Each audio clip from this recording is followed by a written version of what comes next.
अनु की जिंदगी में आज का दिन बहुत खास था। कई मुश्किलों, तानों और संघर्षों के बाद आखिरकार उसका छोटा सा स्टार्टअप सफल होने की पहली सीढ़ी चढ़ चुका था।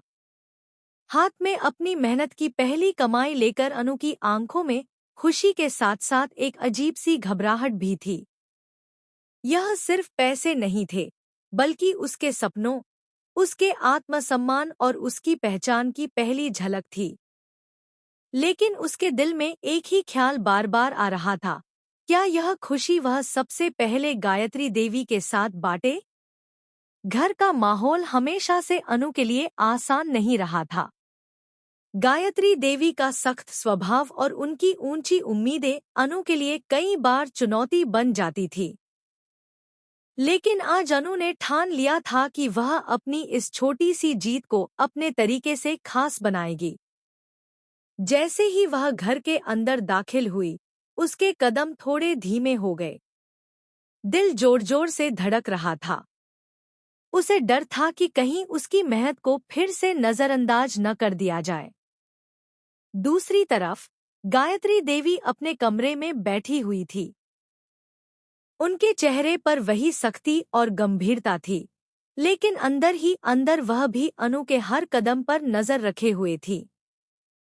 उन्हें पता था कि अनु कुछ नया करने की कोशिश कर रही है, लेकिन उन्होंने कभी खुलकर उसकी तारीफ नहीं की। शायद यह उनका तरीका था अनु को मजबूत बनाने का, या फिर उनके दिल में कुछ और ही चल रहा था। अनु धीरे धीरे उनके पास पहुंची। उसके हाथ कांप रहे थे, लेकिन उसने हिम्मत जुटाई और अपनी कमाई का लिफाफा गायत्री देवी के सामने रख दिया। एक पल के लिए कमरे में पूरी खामोशी छा गई। हवा तक जैसे रुक गई हो।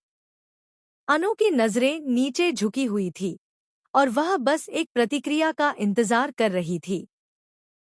गायत्री देवी ने लिफाफे को देखा, फिर अनु की तरफ नजर उठाई। उनके चेहरे पर कोई भाव नहीं था, जिससे अनु और ज्यादा घबरा गई। लेकिन जैसे ही उन्होंने लिफाफा खोला और अंदर रखे पैसे देखे, उनकी आंखों में हल्की सी चमक आ गई, जिसे शायद अनु ने भी महसूस किया, लेकिन यकीन नहीं कर पाई। ये क्या है? गायत्री देवी ने सख्त आवाज में पूछा। अनु ने धीरे से जवाब दिया, माँ, ये मेरी पहली कमाई है, मेरे स्टार्टअप की। मैं चाहती थी कि ये सबसे पहले आपको दूं। यह सुनते ही कुछ पल के लिए गायत्री देवी चुप हो गईं। उनके चेहरे पर भाव बदलने लगे, सख्ती से नरमी की तरफ, लेकिन उन्होंने खुद को संभाल लिया। पहली कमाई, उन्होंने दोहराया।